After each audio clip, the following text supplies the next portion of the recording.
When you see rich businessmen and celebrities' grand mansions, you can't help but fantasize about having one of your own. Making enough money somehow to get there is a dream that most people share in this world. We have toured various mansions of big A-lister celebs and wealthy businessmen. Go back and check our previous videos if you've missed the tours. What about the most important man in the United States of America? We all know where he lives, but this unique mansion has evolved over the years with renovations fitting the tastes of all the presidents that make it such a unique property today. Let's take a dive inside the White House today and see the unique rooms this mansion has acquired over the years.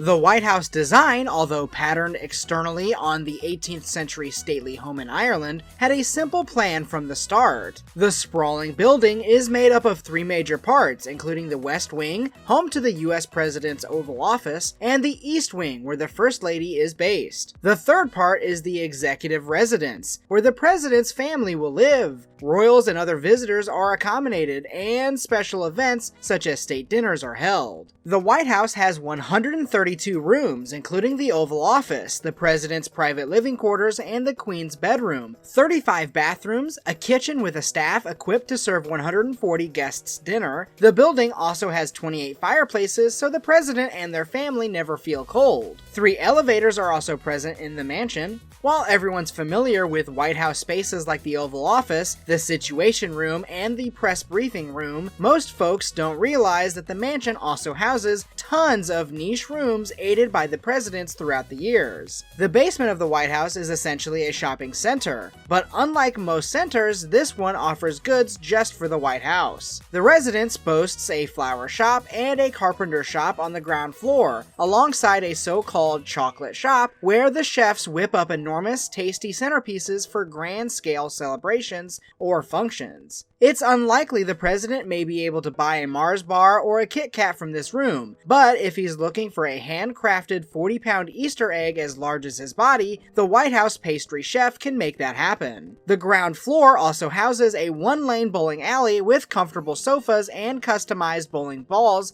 printed with an image of the White House. The first White House bowling alley was built for the 33rd President Harry Truman in the West Wing in 1947, but this was later renovated by the Nixons. Former President Richard Nixon and his wife Pat, both keen bowlers, moved the alley to below the entrance to the North Portico in 1969, according to the White House Museum. The tan of the former US President Donald Trump has been the subject of much speculation since his election. The White House administration have insisted it's the result of good genes, but according to Trump's former aide, Omar Osa Manigault Newman, it actually comes from a sunbed the 74-year-old had added to the residence's third floor. Newman claims in her book Unhinged that Trump fought with former chief usher Angela Reed over the bed's installation after requesting one be put in so he could top up his tan. However, other aides say they haven't seen a tanning bed in the White House. Morals and ideals aside, a tanning bed is a great addition to any mansion, let alone the presidential residence. If the first family wants to stay in shape, they don't even have to leave their own home, because the Clintons transformed a sitting room on the residence's third floor into a home gym. The so-called workout room allows the president and his relatives to exercise at any time of the day. It was well utilized by former First Lady Michelle Obama, who was filmed working out inside the gym as part of her Let's Move campaign to tackle childhood obesity.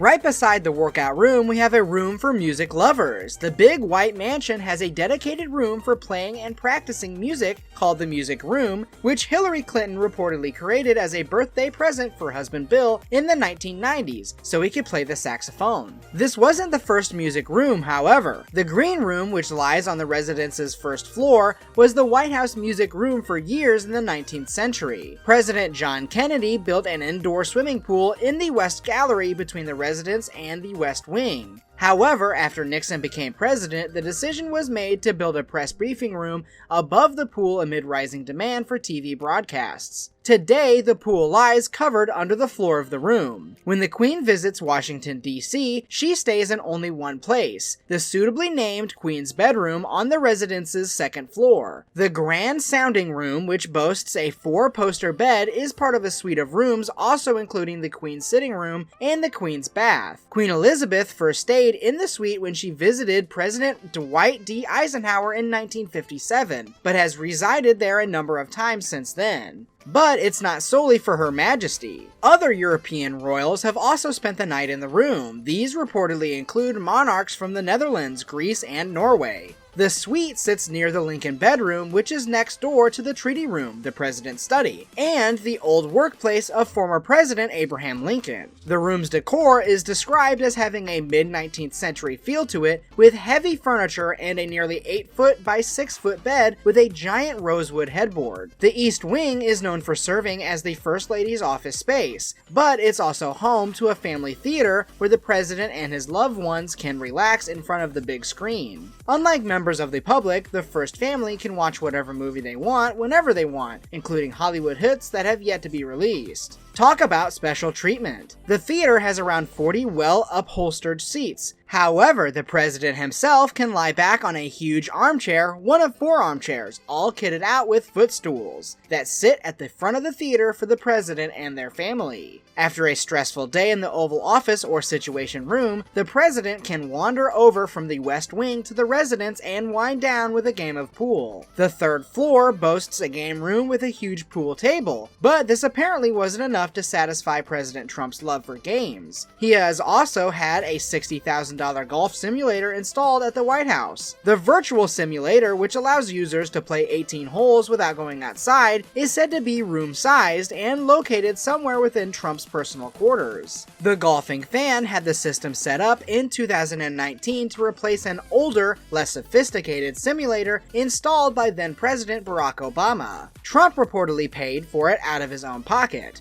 But he's not the only commander-in-chief to have indulged in luxury items to enjoy in their leisure time during his time in office. Clinton had a 7-seater hot tub installed. American presidents sure love luxury. Many of us have heard of the Presidential Emergency Operations Center, a secure bunker that lies beneath the East Wing and can be used by the President in a case of emergency. But reports claim a new secret mega bunker has been built under the North Lawn. The underground shelter was constructed during Obama's administration, according to the author of the Trump White House, Ronald Kessler. It is said to be big enough to fit the President, the First Family, and the entire White House staff inside it for as long as they need to be in the event of a doomsday scenario. Let us know if being the President of the United States of America doesn't sound too bad in the comments down below. Make sure to like the video and subscribe for more content. Until next time, stay awesome, guys!